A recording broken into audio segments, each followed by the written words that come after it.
এই যে ডাটা আমার গাছে মেলায় আছে, তো ডাটা পাইতে পারলাম না, তার কারণে এই কটা হইলো। এই যে সজনি গাছের ডাটা আমাদের। আসসালামু আলাইকুম। ওয়ালাইকুম আসসালাম বাবু। তো তুমি আজকে কি রান্না করবা? আমি আজকে রান্না করবো, দেখো নতুন ওই সজনের ডাটা পাড়ো সাইড দিয়ে আলু দিয়ে তেল পেট সুন্দর করে রান্না করবো। ডাটা জালি থেকে খাইতে হবে, ভালো লাগবে তাই।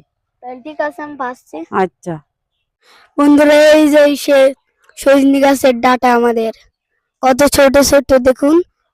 তো ছোট থেকে খালে ভালো হবে অনেক। তবে ডাং পেড়ে নেব, অনেক সুন্দর সুন্দর ডাটা। এই যে ডাটা আমার গাছে মেলায় আছে, তো ডাটা পাইতে পারলাম না, তার কারণে এই কটা হইলো। তো এই ডাটা করান দিয়ে নতুন আলু দিয়ে সুন্দর করে তেল পেড়ে রান্না করবো। তো ডাটা অনেক ওপরে হাতে পালাম না, এই কটাই হইলো। তাই যে এই কটাই রান্না করবো আলু দিয়ে। যে কটা হয়েছে এটাই আমাদের কাছে অনেক। আচ্ছা, এই যে বন্ধুরা, বর্তমান যুগে বুঝতে পারছেন আর কি, মানে শরীরে ডাটা খাওয়া না আগুন দাম। তো আমাদের পক্ষে তো সম্ভব না, তো গরিবের আল্লাহ আছে। যাই হোক, আমার একটা গাছ আছে, গাছে মাশাআল্লাহ অনেক ডাটা দিছে আল্লাহ। তো আল্লাহ চাইলে খাই ফরাইতে পারবো না, তো এই যে আমি কিছুটা পেরেছি, আপনাদের তো ভিডিও শুরুতে দেখালাম। তো ডাটাগুলো এখন আমি সুন্দর করে কেটে নেবো রান্নার জন্য। ডাটা পেড়ি কুইটে থুই দিলাম, আমি এবার রান্না করবো। সবকিছু আমার কুইটে নেওয়া রেডি, এবার আমি রেঞ্জে নেবো তরকারিটা। সজনে ডাটাটা আমি রান্না করবো এই যে বেগুন দিয়ে আর আলু দিয়ে, এই যে পেঁয়াজ কেটেছি, সুন্দর করে রান্না করবো তরকারিটা। তো এই ডাটার ভিতরে বেগুনটা দেওয়ার কারণ হয়েছে তরকারিটা ঝোলটা একটু ঘন হবে, গাঢ় হবে, সেই জন্য দিয়ে বেগুনটা আমি দিচ্ছি। রান্না করার জন্য আমি তেলে পেঁয়াজ দিয়ে দিলাম, ডাটাটা আমি রান্না করবো তরকারি। এবার আমি আলু বেগুনটা দিয়ে দিলাম, নেড়ে নেবো তেলে।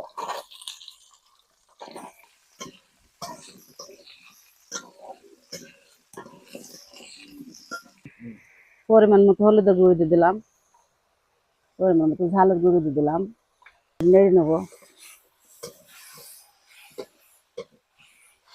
মধু দেবো, তো পরিমাণ মতো আমি মধু দিয়েছি। এবার আমি বলকটা উঠলে ডাটা কটা দিয়ে দেবো। তরকারি আমার বলক এসে গেছে, ডাটা গুলো আমি ঢেলে দেবো, সুন্দর করে নেড়ে দেবো। সিদ্ধ হয়ে গেলে নাম ফেলবো।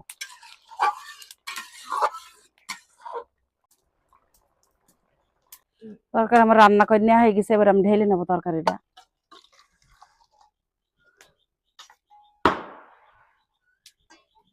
ডাটা গুলো বলকে দিলাম, তাই গলে নিয়ে। হ্যালো বন্ধুরা, আসসালামু আলাইকুম। তো এই যে সেই গাছ থেকে ডাটা পেড়ালাম জালি, তো এখন খেয়ে দেখবো কেমন লাগে। সেই সময় তো বেশি টাইম নেই, তো আমরা এখন ছেড়ে খাবো। তো এটা খেয়ে দেখি কেমন লাগে। বাসার ডাটা, আলু, বিসমিল্লাহ।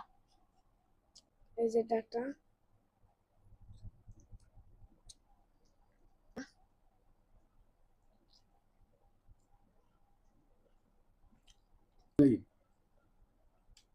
আমার বন্ধু অনেক ভালো হয়েছে।